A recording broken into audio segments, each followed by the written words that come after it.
como infelizmente o câncer do Lula não foi suficiente para matá-lo, então temos que aguentar o seu autoritarismo, arrogância, querendo ditar agora as decisões do Supremo Tribunal Federal. É claro que o objetivo dele é proteger seus companheiros, principalmente José Dirceu e Delúbio Soares, esse último que foi aceito no PT de braços abertos, inclusive incentivado pelo próprio Lula.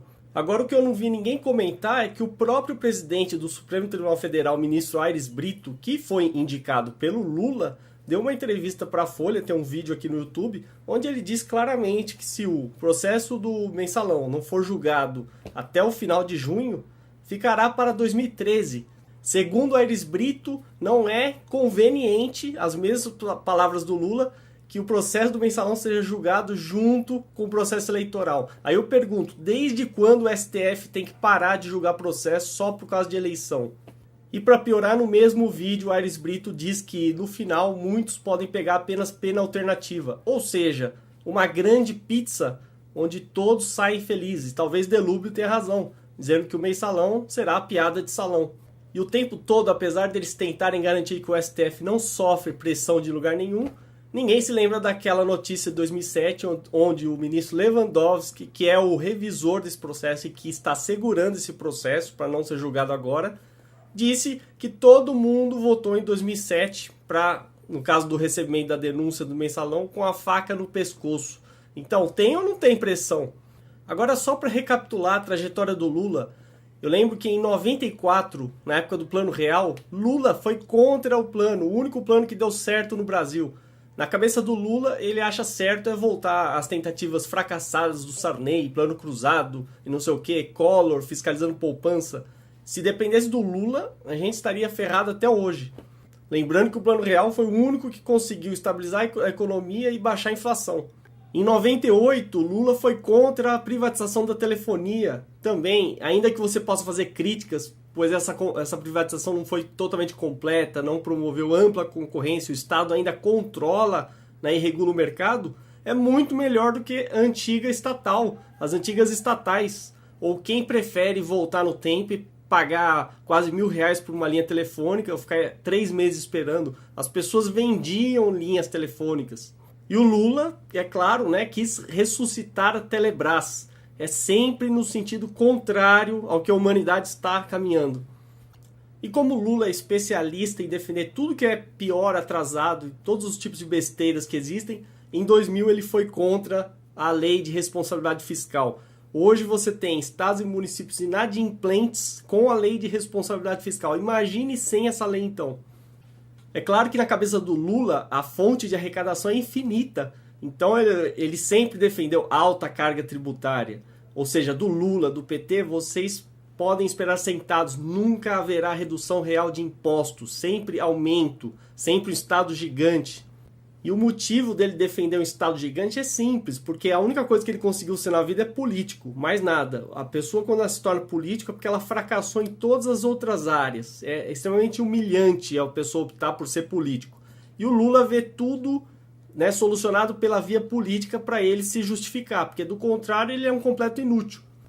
E para sua sucessora, Lula deixou um presente de grego, uma verdadeira herança maldita, que é uma dívida interna de 2 trilhões de reais. E antes que alguém venha me falar que eu não posso analisar essa dívida como número bruto, posso sim. Ou vocês acham que o PIB nunca vai cair como aconteceu em 2009? As agências de risco é que usavam esse critério da dívida em relação ao PIB. E aí um monte de petistas, né, e lulistas simplesmente seguiram isso à risca. Só que eles se esquecem que as mesmas agências de risco foram quem recomendaram, por exemplo, o Lehman Brothers, que depois deu no que deu. Outro presente que o Lula deixou para Dilma, contas a pagar 137 bilhões de reais. E a Dilma está apenas afundando ainda mais o Brasil, agora querendo forçar a queda dos juros na marra, ampliando o crédito pela força bruta.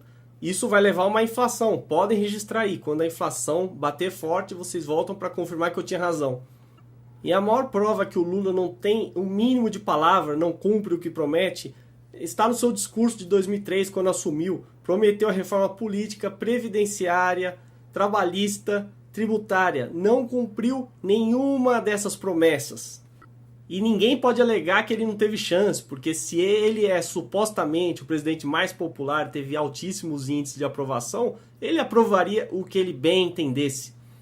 Aí no mesmo governo Lula, o mote era, vamos ter que comprar caças. Aí ele queria os caças Rafale da França. Só que o detalhe que ninguém fala, é tão incompetente a Dassault, que é a fabricante dos Rafale, que ela não conseguiu vender para nenhum país do mundo. Apenas a França comprou esses caças. Inclusive ela disse que se ela não conseguir vender para o Brasil, vai ter que parar a produção.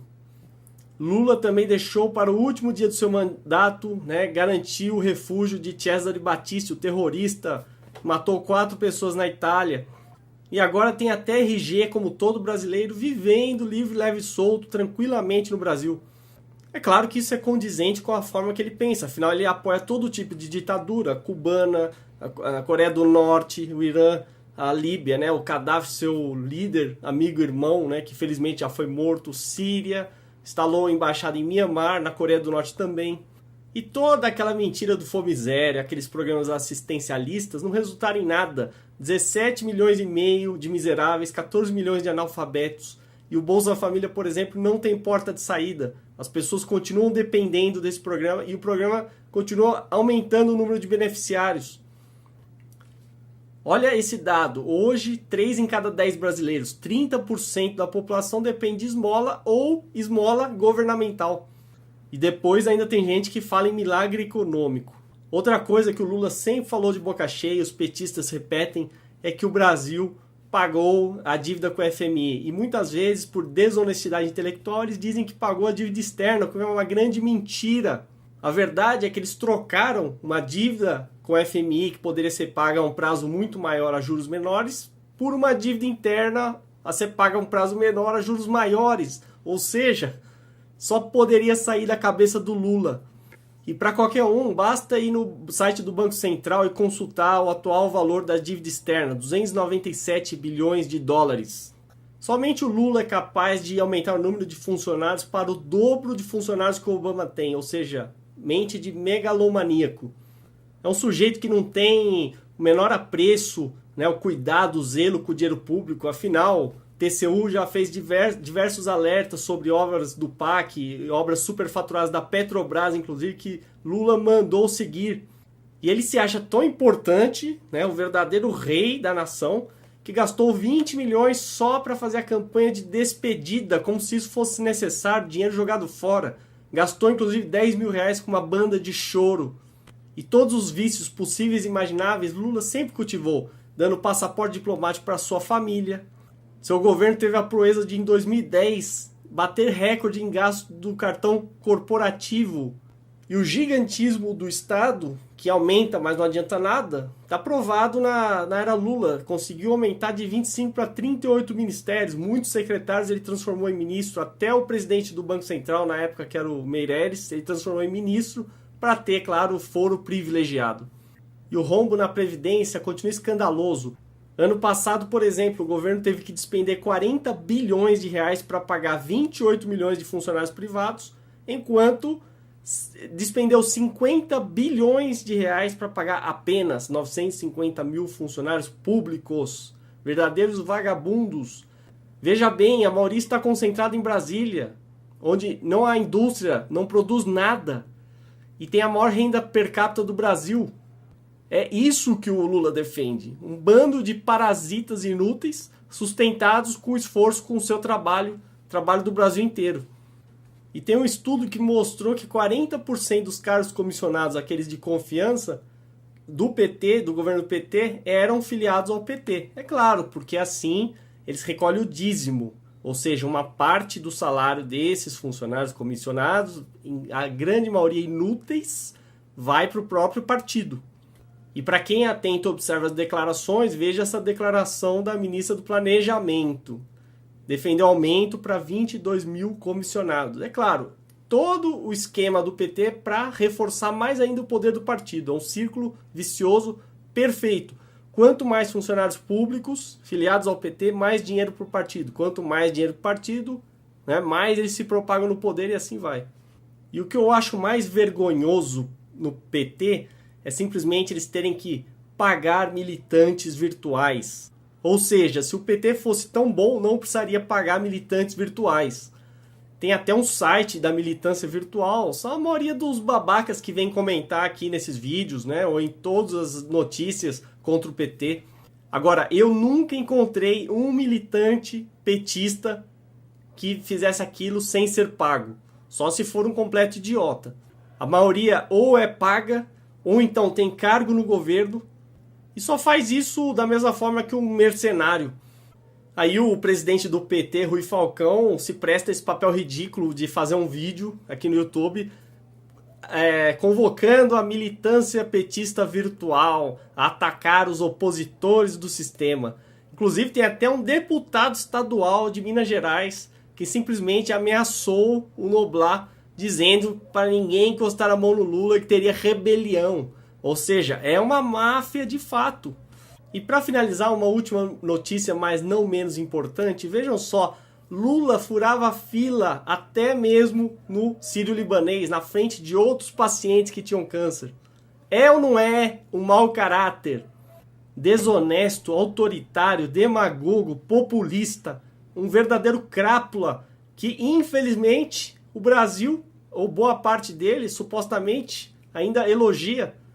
E a Dilma, que é apenas um fantoche do Lula, está continuando tudo que o Lula iria fazer se tivesse um terceiro mandato. Agora estão cobrando, olha a invenção, até imposto lá na Amazon direto na hora da compra. Ou seja, querem arrancar dinheiro seu a qualquer custo. Estão fiscalizando absurdamente nos aeroportos. Ou seja, estão prejudicando totalmente o consumidor. É isso que o PT vai fazer. Ele quer transformar o Brasil ou numa Coreia do Norte ou numa Cuba.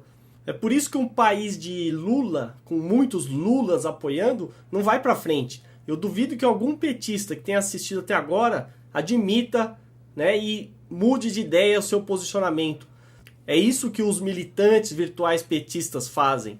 É gente sem a menor qualificação e gente que não tem a capacidade, isso eu deixo o desafio aqui, de fazer um vídeo contestando o que eu falei. No máximo o que eles vão fazer é deixar um comentáriozinho ridículo, né, produto de copy and paste, já pré-programado, e só, porque cérebro vocês não têm, nem para questionar, nem sequer para pensar. Então é isso, somente o câncer salva. O dia que o Lula morrer, talvez o Brasil acorde e pense sobre o nefasto legado que Lula deixou, que nem sequer o mais nefasto, perverso, sádico, cineasta de filme de terror que existe poderia imaginar. Sequer em sonho.